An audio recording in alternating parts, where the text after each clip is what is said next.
Hello my dear students, मैं Meenakshi from VM academy classes Nashik. बच्चों, हम देख रहे हैं क्लास 12 का चैप्टर 1 रोटेशनल डायनेमिक्स और उसका एक पार्ट कंप्लीट हो चुका है, दैट इज सर्कुलर मोशन। तो पहले हम सर्कुलर मोशन के एमसीक्यूज लेने वाले हैं जो कि प्रीवियस ईयर में पूछे गए हैं। उसके बाद हम लोग आगे का टॉपिक स्टडी करेंगे। तो बच्चों, सबसे पहले हम देखेंगे कि इसमें जो फॉर्मूलेज का सबसे ज्यादा यूज हुआ है वो फॉर्मूलेज में पहले आपको एक्सप्लेन करती हूँ, उसके बाद हम लोग आगे चलेंगे। तो बच्चों, सबसे पहले देखते हैं इंपॉर्टेंट फॉर्मूले जो कि हम लोग इसमें यूज करने वाले हैं। आप लोग बचपन से स्टडी करते आ रहे वही फॉर्मूलेज हैं, उसके अलावा कुछ भी नहीं है। Circumference of a circle is equal to होता है 2πr, आप 9th-10th में पढ़ रहे थे।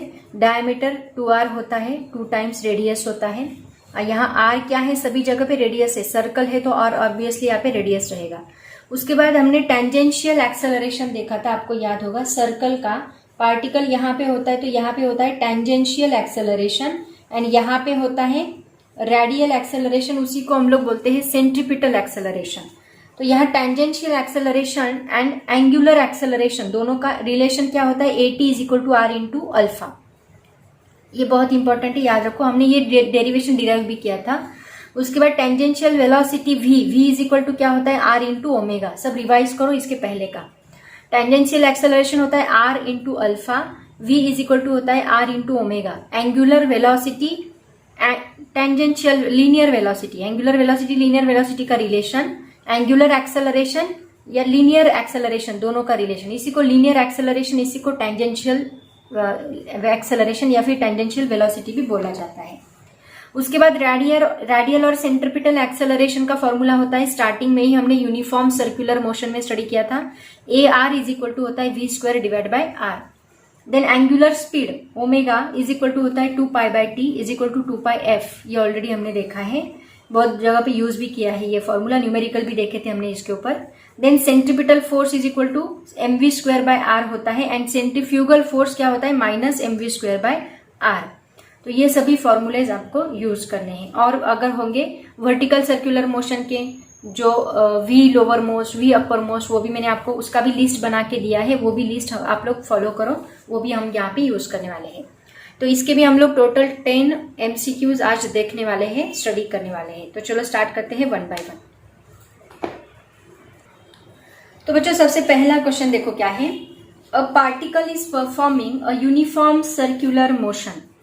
Particle is performing uniform circular motion along the circumference of a circle of radius r and t is the periodic time in the time t/4.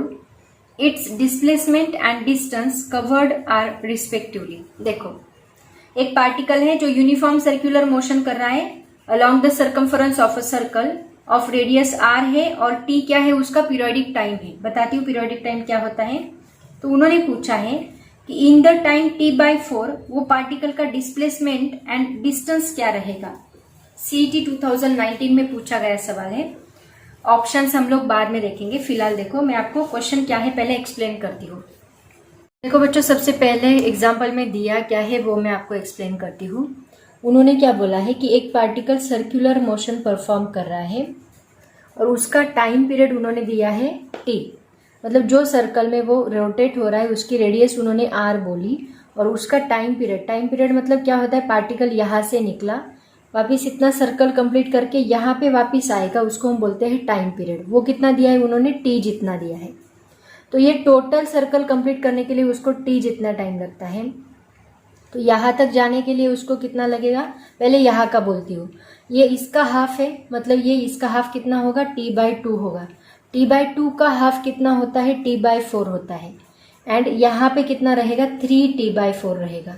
देखो हर एक में हम लोग t/4 ऐड करते जाएंगे। यहाँ पे t, यहाँ पे 0 प्लस t/4 कितना होगा, t/4। वापिस उस t/4 में t/4 ऐड करो, कितना होगा, 2t/4 होगा, है ना, 2t/4 मतलब 2 2 जा 4 कैंसिल होगा, तो ये बनेगा t/2। वापिस t/2 में t/4 ऐड करो, कितना होगा, t/4 प्लस t/2 कितना होगा, इसको 2 से मल्टीप्लाई करो, 2 से मल्टीप्लाई करो तो क्या होगा, 2t/4 4, मतलब ये 2t प्लस टी कितना होगा 3t/4, मतलब देखो यहाँ पे आया 3t/4, वापिस इसमें प्लस t/4 करो, कितना होता है 4t/4, मतलब कितना 4 कैंसिल t। ऐसे हम लोग ये मतलब एक पोर्शन, ये इतना पोर्शन यहाँ कवर करने के लिए उस पार्टिकल को t/4 जितना टाइम लगेगा, इतना पोर्शन कवर करने के लिए t/4 इसमें ऐड करो, t/2 लगेगा, इतना पोर्शन कवर करने के लिए 3t/4 लगेगा, और पूरा सर्कल कंप्लीट करने के लिए t जितना टाइम लगेगा। तो यही उन्होंने बोला है। और उन्होंने क्या बोला है कि ये जो t/4 है, मतलब इतना, इसका डिस्प्लेसमेंट एंड डिस्टेंस निकालो। तो देखो डिस्प्लेसमेंट मतलब क्या होता है, डिस्प्लेसमेंट मतलब हम लोग डायरेक्शन लेते हैं, मतलब जो स्ट्रेट लाइन होती है, ऐसी स्ट्रेट लाइन, उसको हम डिस्प्लेसमेंट बोलते हैं, और ये जो एक्चुअल पाथ कवर करता है उसको हम डिस्टेंस बोलते हैं। डिस्टेंस का फॉर्मूला क्या होता है, actual path covered by that particle called as distance, and displacement मतलब एक पर्टिकुलर डायरेक्शन जिसमें वो पाथ कवर कर रहा है उसको हम डिस्प्लेसमेंट बोलते हैं। तो मान लो ये ट्रायंगल मैंने ए ओ एंड ये बी लिया, ठीक है, तो ये जो ए बी है, ये ए बी होगा आपका डिस्प्लेसमेंट एंड ये होगा आपका डिस्टेंस। तो उनको डिस्प्लेसमेंट एंड डिस्टेंस दोनों चाहिए।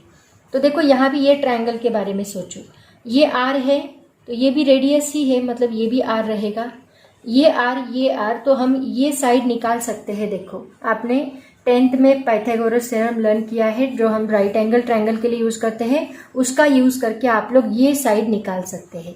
क्या है Pythagoras theorem, A B square, hypotenuse का स्क्वायर क्या होता है, that is equal to remaining two side का स्क्वायर, उनकी एडिशन, मतलब ओ ए का स्क्वायर प्लस ओ बी का स्क्वायर। ओके, तो इन दोनों की एडिशन की तो हमें क्या मिलता है, ए बी स्क्वायर मिलता है। तो देखो ये ए बी ही मतलब डिस्प्लेसमेंट है, यहाँ पे हम लिखेंगे डिस्प्लेसमेंट का square is equal to O A क्या है यहाँ पे, that is R square, plus O B क्या है R square, is equal to क्या बनता है 2r स्क्वायर। तो ये डिस्प्लेसमेंट का स्क्वायर है, मतलब डिस्प्लेसमेंट इज इक्वल टू क्या मिलेगा, ये स्क्वायर अगर मैं हटाती हूँ तो यहाँ 2r स्क्वायर है, तो ये स्क्वायर हटाया तो यहाँ स्क्वायर रूट आएगा, तो ये स्क्वायर निकल जाएगा, तो ये स्क्वायर रूट जो है वो कैंसिल होगा, और यहाँ पे हमें आंसर मिलेगा √2r, जो कि √2r किस में है, देखो √2r ए ऑप्शन में भी है, सी ऑप्शन में भी है, डी ऑप्शन में भी है, सिर्फ बी ऑप्शन, अगर आपके पास क्वेश्चन होगा तो उसमें देखो A option, B option, B में पहले पाई r/2 है और नेक्स्ट √2/r है, तो सी में है, डी में है। तो देखते हैं अभी ये डिस्प्लेसमेंट मिला तो डिस्टेंस क्या मिलेगा। डिस्टेंस के लिए फॉर्मूला हम कौन सा यूज करेंगे, डिस्टेंस मतलब क्या होता है, देखो डिस्टेंस मतलब जो बॉडी टोटल पाथ कवर कर रही है उसको हम डिस्टेंस बोलेंगे। तो ये टोटल डिस्टेंस क्या होता है, that is circumference of the circle. तो टी जितने टाइम में वो कितना पाथ कवर कर रही है, सर्कमफरेंस ऑफ द सर्कल वो कितना होता है 2πr। तो टी जितने टाइम में वो 2πr कवर कर रही है, तो t/4 जितने टाइम में कितना कवर करेगी 2πr/4। अगर मैं यहाँ पे डिवाइड बाय 4 करती हूँ तो यहाँ पे भी मुझे डिवाइड बाय 4 करना होगा, तो कितना होगा 2×2=4। तो फॉर्मूला मुझे मिलता है पाई, यहाँ पे कैपिटल R लिखो, डिवाइड बाय 2। तो देखो यहाँ पे ऑप्शन क्या मिलना चाहिए, √2r, πr/2। ये कौन सा ऑप्शन है, this is option number D जो ऑप्शन है वो करेक्ट है, √2r इंटू एंड मतलब डिस्प्लेसमेंट आपका √2r है, डिस्टेंस πr/2 है, ठीक है। So this one is the correct option. ये क्वेश्चन पूछा गया था CET 2019 में पूछा गया सवाल है, ठीक है। अब देखते हैं क्वेश्चन नंबर 2। क्वेश्चन नंबर 2 देखो क्या है, a stone of mass m tied to a string of length l is whirled in a circle of radius r। मतलब एक m मास का स्टोन लिया, उसको हमने एक स्ट्रिंग को बांध दिया जिसकी लेंथ है l, और उसको ऐसे घुमाया सर्कल में जिसकी रेडियस बनती है r, under the effect of gravity, gravity के इफेक्ट में उसको घुमाया। If its radial acceleration is p times the acceleration due to gravity. मतलब रेडियल एक्सेलरेशन ही होता है सेंट्रीपिटल एक्सेलरेशन, उसका centripetal acceleration p times g है, मतलब सेंट्रीपिटल एक्सेलरेशन pg है। Then its linear acceleration at point on the circle where the string becomes horizontal. Horizontal level पे उसका एक्सेलरेशन कितना रहेगा, लीनियर एक्सेलरेशन कितना रहेगा, ये उन्होंने पूछा है। मतलब उन्होंने हमें एक नेट एक्सेलरेशन कितना रहेगा ये पूछा है। बहुत सिंपल क्वेश्चन है एक्चुअली, देखा जाए तो थोड़ा बहुत कंफ्यूजन होने की चांसेस है। पहले डायग्रामेटिकली समझाते हैं। अगर आपको हर एक कॉन्सेप्ट सर्कुलर मोशन की क्लियर होगी तो क्वेश्चन बिल्कुल भी डिफिकल्ट नहीं लगेगा। देखो सबसे पहले उन्होंने क्या किया, एक स्ट्रिंग ली, मान लो ये स्ट्रिंग ली, ये स्ट्रिंग को उन्होंने एक स्टोन बांध दिया जिसका मास है m, और इसको ऐसे घुमाया, सर्कुलर मोशन में घुमाया। ठीक है, तो ये मान लो यहाँ पे ये पार्टिकल यहाँ तक आया, ऐसे हम कंसीडर करते हैं। यहाँ पे भी हम लोग ले सकते, कोई प्रॉब्लम नहीं। तो इसका मास कितना है, m है। तो इसके ऊपर कौन से एक्सेलरेशन लग रहे हैं, देखो मैंने आपको बोला है इसके ऊपर टेंजेंशियल एक्सेलरेशन लगता है इस डायरेक्शन में, जिसको हम AT बोलते हैं। ऑलरेडी हमने इसके बारे में डिस्कस किया है, नॉन यूनिफॉर्म सर्कुलर मोशन में मैंने आपको पढ़ाया था। तो ये पार्टिकल के ऊपर एक टेंजेंशियल एक्सेलरेशन इस डायरेक्शन में लगेगा। सेंट्रीपिटल एक्सेलरेशन जिसको हम रेडियल एक्सेलरेशन बोलते हैं वो इस डायरेक्शन में लगेगा। एंड दो एक्सेलरेशन की वजह से पार्टिकल किधर जाता है, इधर जाता है, जिसको हम नेट एक्सेलरेशन बोलेंगे, जिसको हम A से डिनोट करेंगे। तो इसको मैं थोड़ा आगे तक लेके जाती हूँ। ये यहाँ पे ऐसे ट्रायंगल बनाते हैं हम लोग, ठीक है। तो ये है A, ये AT जो है इसको हम AT इस साइड भी लिख सकते हैं, क्योंकि ये और ये दोनों पैरेलल है तो दोनों इक्वल रहेंगे। तो AT में इधर भी दिखा सकती हूँ। तो ये AT हो गया, ठीक है। अब ये ट्रायंगल हम ऐसा बनाते हैं, ऐसा ट्रायंगल बन गया। देखो ये AR हो गया, ये AT हो गया, एंड ये A हो गया। यहाँ पे वापिस हमें पाइथागोरस थ्योरम यूज कर सकते हैं। हमें A निकालना है। उन्होंने पूछा है A कितना रहेगा। अब उन्होंने जो दिया है पहले वो लिख लेते हैं। उन्होंने क्या दिया है कि जो रेडियल एक्सेलरेशन होगा वो कितना है, P टाइम्स ग्रेविटेशनल एक्सेलरेशन है। P टाइम्स ग्रेविटेशनल एक्सेलरेशन मतलब PG है, रेडियल एक्सेलरेशन। यहाँ पे देखो टेंजेंशियल एक्सेलरेशन इस डायरेक्शन में लग रहा है, एंड इसकी नीचे की डायरेक्शन में कौन सा एक्सेलरेशन लग रहा है, ग्रेविटेशनल एक्सेलरेशन। इसका मतलब ये दोनों इक्वल होंगे, इक्वल एंड अपोजिट है। तो G इज इक्वल टू क्या रहेगा, AT रहेगा, या फिर AT is equal to G, ऐसे बोलो, AT is equal to G रहेगा, ठीक है। ये दोनों को हम लोग इक्वेट कर सकते हैं। अब हमें क्या निकालना है, हमें ये एक्सेलरेशन निकालना है। तो यहाँ पे वापस पाइथागोरस का थ्योरम अप्लाई करो। A square is equal to क्या रहेगा, AR square plus AT square, ठीक है। तो A square is equal to AR square plus AT square. अगर मुझे A चाहिए तो मैं ये निकाल के यहाँ पे स्क्वायर रूट डालूंगी। तो क्या बनेगा, अंडर रूट ऑफ AR कितना है, PG whole square plus AT कितना है, G स्क्वायर। तो यहाँ ये दोनों का स्क्वायर कर दो, क्या आएगा, A is equal to under root P square G square plus G square. दोनों में से G स्क्वायर को हम लोग कॉमन निकाल सकते हैं। तो ये बनेगा G स्क्वायर इन ब्रैकेट ये P स्क्वायर प्लस 1, ओके। तो ये G स्क्वायर के बाहर आया तो उसका स्क्वायर निकल जाएगा, स्क्वायर रूट के बाहर आया तो, ठीक है। यहाँ पे हमें A इज इक्वल टू क्या मिलेगा, A इज इक्वल टू मिलेगा अंडर रूट, सॉरी ये G बाहर आ गया, तो यहाँ G स्क्वायर नहीं रहेगा, सिर्फ G रहेगा, G under root P square plus 1, जो कि आपका ऑप्शन नंबर D है। बहुत सारे ऑप्शन डी ही करेक्ट है, 2019 का सवाल है ये भी, ठीक है। तो देखो क्या क्या समझ में आया। एक पार्टिकल स्ट्रिंग को बांध के हम उसको रोटेट कर रहे हैं, उसके ऊपर दो एक्सेलरेशन लगते हैं, एक रेडियल एक्सेलरेशन, एक टेंजेंशियल एक्सेलरेशन, और दोनों का रिजल्टेंट एक्सेलरेशन कहीं बीच में रहेगा, है ना। एक इधर लग रहा है, एक इधर लग रहा है, तो पार्टिकल ना इधर जाएगा ना इधर जाएगा, बीच का रास्ता चुनेगा, तो पार्टिकल इधर जाता है, जिसके ऊपर एक्सेलरेशन A लगता है, जो हमें निकालना था। तो हमने वापस यहाँ पे पाइथागोरस थ्योरम अप्लाई किया, उसकी वैल्यूज पुट की जो उन्होंने बताई थी, और उसके हिसाब से हमें ये आंसर मिला। तो ये हमारा फाइनल आंसर रहेगा, ठीक है। वहां पे बहुत सारे ऑप्शन है, उसमें से डी ऑप्शन आपका करेक्ट ऑप्शन है। अब देखते हैं क्वेश्चन नंबर 3। उसके बाद देखो नेक्स्ट क्वेश्चन क्या है, क्वेश्चन नंबर 3।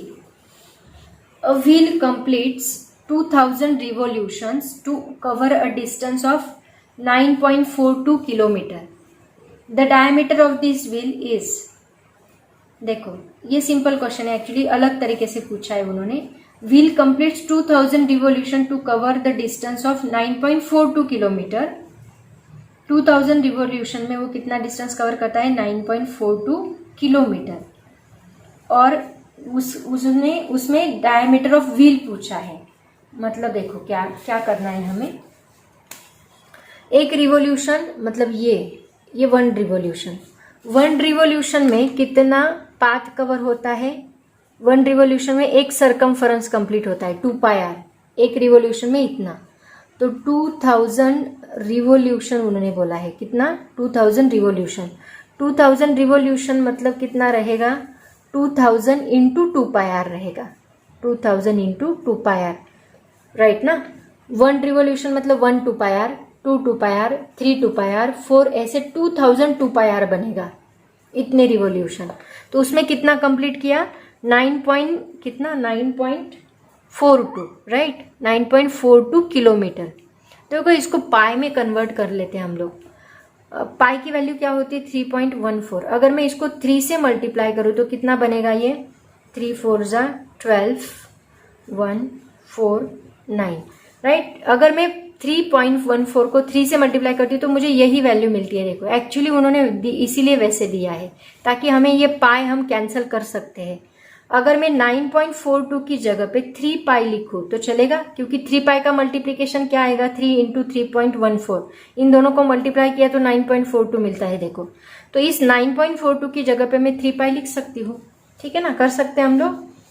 तो 2000 इंटू, इसको मैं ऐसे लिखती हूँ 2r इंटू पाई, पाई थोड़ा साइड में कर लेते हैं, और इस 9.42 की जगह पे मैं लिखती हूँ 3 पाई। कोई प्रॉब्लम नहीं क्योंकि मुझे पाई कैंसिल करना है, और ये किलोमीटर में है, हमें मीटर में चाहिए वैल्यू।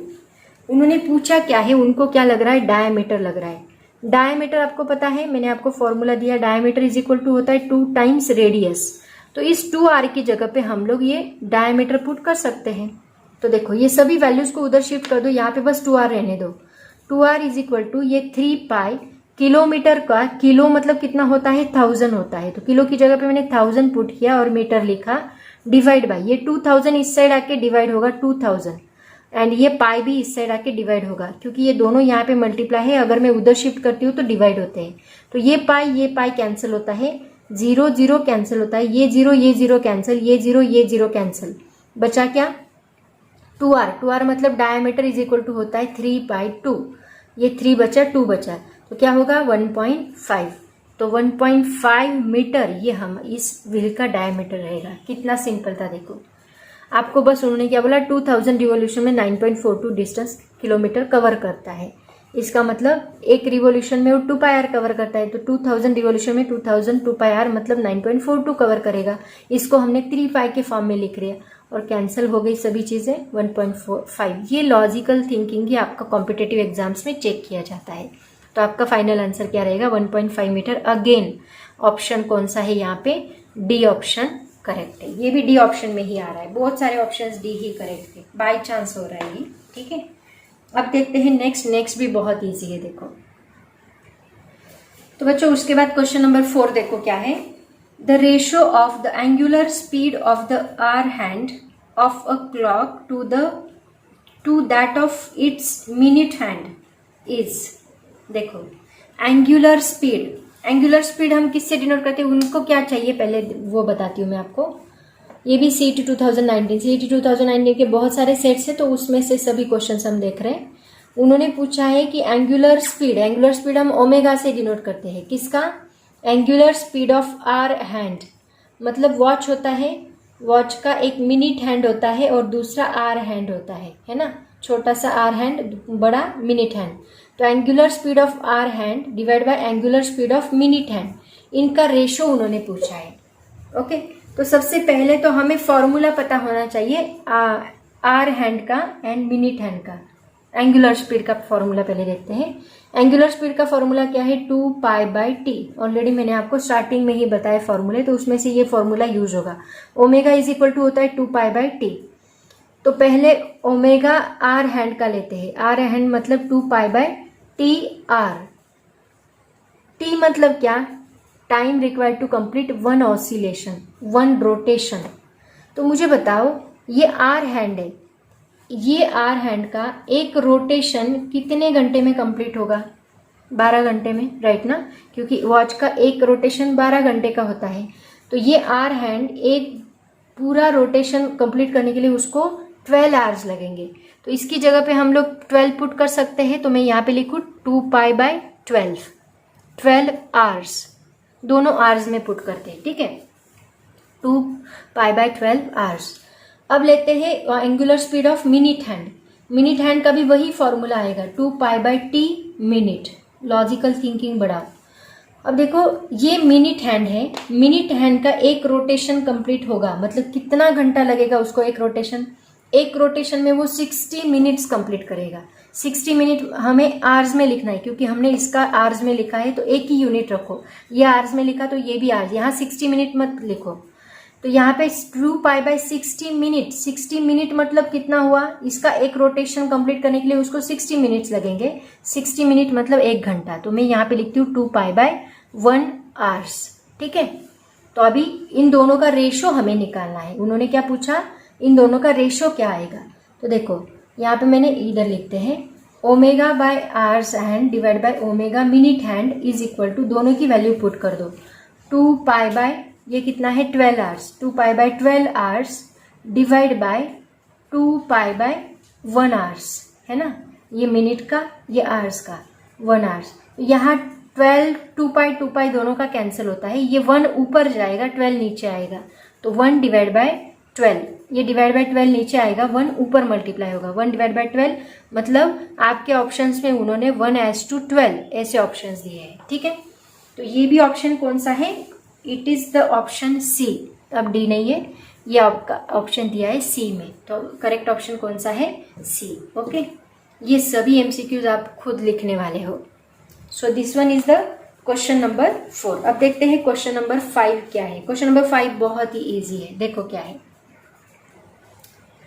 देखो बच्चों क्वेश्चन क्या है, a body of mass m is performing a uniform circular motion in a circle of radius r with speed v।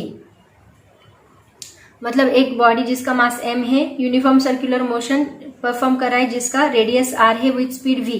The work done by the centripetal force is moving it through 2/3 of the circular path is. CET 2019 का question है।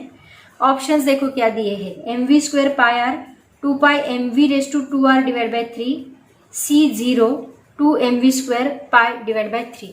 मैंने आपको uniform circular motion and non uniform circular motion का एक difference लिख के दिया है, आप लोग नोट्स में चेक कर सकते हैं।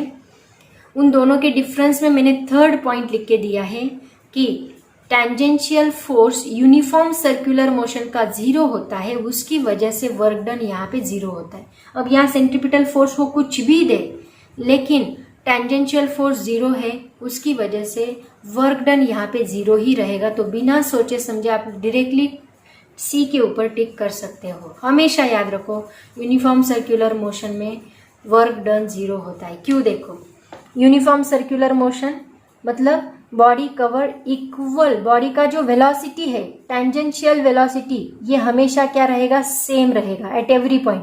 मैंने आपको बोला था यूनिफॉर्म सर्कुलर मोशन मतलब यहाँ पे भी 10 स्पीड है, यहाँ पे भी 10 है, यहाँ पे भी 10 है, यहाँ पे भी 10 है, सभी जगह पे 10 है। तो अगर एक्सेलरेशन का फॉर्मूला क्या होता है, vt, v final minus v initial divide by time.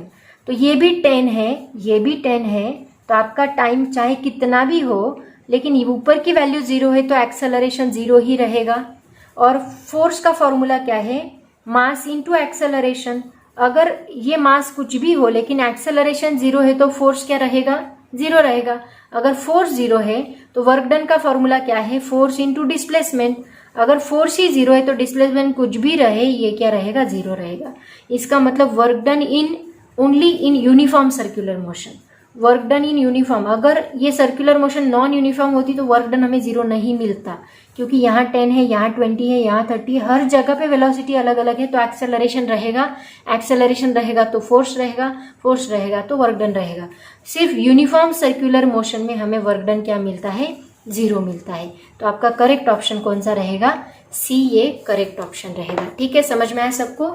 ये था आपका क्वेश्चन नंबर 5।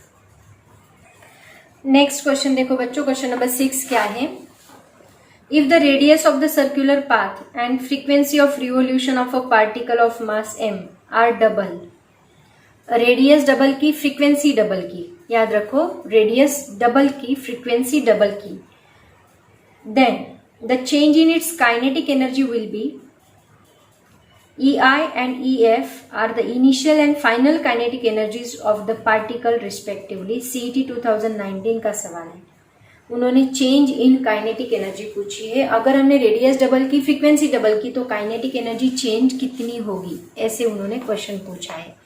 तो देखो, सबसे पहले गिवन क्या दिया है वो लिख लो। क्या बोला है देखो, रेडियस जो है, इनिशियल रेडियस नहीं, जो फाइनल रेडियस है वो इनिशियल रेडियस के डबल की, ऐसे उन्होंने बोला। सिमिलरली जो फाइनल फ्रीक्वेंसी है एफ, इसको हम क्या करते हैं, इसको मैं R2 बोलती हूँ, इसको मैं R1 बोलती हूँ, ठीक है। जो R2 है फाइनल रेडियस है वो 2R1 की, और जो फाइनल फ्रीक्वेंसी है वो 2F1 की, ठीक है। दोनों भी डबल की है, तो काइनेटिक एनर्जी क्या होगी। काइनेटिक एनर्जी का फॉर्मूला क्या है देखो, हाफ mv², लेकिन हमें फ्रीक्वेंसी के फॉर्म में चाहिए, तो मैं क्या करती हूँ, इस v की जगह पे v = r ओमेगा पुट करती हूँ। ओमेगा की वैल्यू क्या है, 2πf, तो हम लिखेंगे r × 2πf, ठीक है। आ गया फ्रीक्वेंसी एंड रेडियस के फॉर्म में, तो इसकी जगह पे हम ये वैल्यू पुट करेंगे, तो मुझे क्या मिलेगा, काइनेटिक एनर्जी को हम सिर्फ E1 से डिनोट करते हैं, तो E1 क्या मिलेगा, half m as it is रहेगा, और v की जगह पे इसको पुट करो, r 2πf whole square 1 r1 f1। अब देखो यहाँ पे क्या मिलेगा, हाफ m 2π का स्क्वायर क्या बनेगा, 4π² बनेगा, ये 4π² बनेगा, r1 का स्क्वायर f1 का स्क्वायर। ऐसे मैं क्यों लिख रही हूँ, क्योंकि ये सभी वैल्यूज देखो कांस्टेंट है ना, हाफ भी कांस्टेंट है, m कांस्टेंट है, मास तो चेंज नहीं होगा ना किसी बॉडी का, 4 भी कांस्टेंट रहेगा, पाई भी, ये सभी वैल्यू कांस्टेंट है, तो हम बोल सकते हैं E1 बस किसके ऊपर डिपेंड कर रहा है, r1² एंड f1² के ऊपर डिपेंड कर रहा है। इसको डायरेक्टली प्रोपोर्शनल ऐसे आप लोग बोल सकते हैं। इसका मतलब इसको मैं ऐसे लिखती हूँ, E1 = r1² f1² हम बोल सकते हैं। सिमिलरली E2 = क्या बनेगा, r2² f2² बनेगा, लेकिन हमने देखा r2² क्या है, r2 क्या है, 2r1, तो r2 की जगह पे 2r1 पुट करो, उसका स्क्वायर करो। f2 क्या है, 2f1, तो f2 की जगह पे 2f1 पुट करो, उसका स्क्वायर करो, तो ये क्या बनेगा, 4r1² × 4f1², मतलब ये बनेगा 4 4 16, 16r1² f1², ठीक है। E2 आपको ये मिला, E1 आपको ये मिला। हमें निकालनी है चेंज इन काइनेटिक एनर्जी, मतलब हमें निकालना है E2 - E1। तो पहले हम क्या करेंगे, E2 एंड E1 दोनों का रेशियो लेंगे, तो E2 / E1 मैंने किया, तो मुझे क्या मिलता है, E2 क्या है, 16r1² f1² divide by E1 कितना है देखो, r1² f1², ये E1 है, ये E2 है, दोनों का मैंने रेशियो लिया, तो r1² कैंसिल, f1² कैंसिल, यहाँ पे मुझे मिलता है 16। तो E2 = क्या मिलेगा, 16E1 मिलेगा, ठीक है। बहुत सारे बच्चे ये 16E1 उन्होंने ऑप्शन डी में दिया है, बहुत सारे बच्चे ऑप्शन डी यहाँ पे टिक करके आएंगे, बट उनको E2 नहीं चाहिए, उनको फाइनल काइनेटिक एनर्जी नहीं चाहिए, उनको चाहिए चेंज इन काइनेटिक एनर्जी, मतलब E2 - E1 चाहिए। तो चेंज इन काइनेटिक एनर्जी हम ऐसे लिखते हैं, delta kinetic energy = E2 - E1। E2 कितना है, 16E1, 16E1 - E1, 16 में से एक गया तो बचा 15E1, ओके। और आपका ये ऑप्शन नंबर कितना दिया है, that is the option number B, तो आपका करेक्ट ऑप्शन रहेगा बी। बहुत सारे बच्चे डी पे क्लिक कर सकते हैं क्योंकि यहाँ पे 16E1 E2 आता है, लेकिन ठीक से क्वेश्चन पढ़ते जाओ, आपको जानबूझ के वो कंफ्यूज करने के लिए ऐसे क्वेश्चन पूछते हैं। तो यहाँ पे चेंज जहाँ पे होगा वहाँ पे आपको माइनस डेफिनेटली लेना है, दोनों का, फाइनल का एंड इनिशियल का, दोनों का माइनस लेना है। तो ऐसे थोड़े लॉजिकल क्वेश्चन से देखो, ये सभी बातें हमें पता है, बट बच्चे यहाँ पे डर जाते कि एग्जैक्टली अभी रेडियस और फ्रीक्वेंसी काइनेटिक एनर्जी में तो ये दोनों चीजें नहीं आती, तो उसको हम कैसे लिखेंगे। तो डेफिनेटली याद रखो, जहाँ पे हमें रेडियस फ्रीक्वेंसी दी है तो वहाँ ओमेगा ओमेगा की जगह पे 2πr डेफिनेटली पुट करना है। ऐसे हम लोग उसको सॉल्व करेंगे। आया समझ में? तो ये था हमारा क्वेश्चन नंबर 6। तो बच्चों आज मैं यहीं पे रुकती हूँ, ऑलरेडी वीडियो बड़ा बन चुका है। तो आज हमने टोटल 6 क्वेश्चंस देखे हैं। आगे मैं और भी क्वेश्चंस इसके देखने वाली हूँ, आपको बताने वाली हूँ, पढ़ाने वाली हूँ। बहुत सारे क्वेश्चंस है, वो हम लोग नेक्स्ट लेक्चर में देखेंगे। फिलहाल हम यहीं पे रुकते हैं। सभी क्वेश्चंस बहुत इंपॉर्टेंट है। जब आप MCQ की प्रैक्टिस करोगे तो आपको चैप्टर बहुत ईजी लगेगा। तो बेटर रहेगा हर एक चैप्टर खत्म होने के बाद हो सके उतनी MCQs की प्रैक्टिस करो, ठीक है। तो ये सभी के नोट्स मैं अपलोड करने वाली हूँ। सब मैंने सॉल्व करके दिया है क्वेश्चंस के साथ। तो आज हम यहीं पे रुकते हैं। ऑल द वेरी बेस्ट, पढ़ाई करते रहो। Thank you so much and bye bye.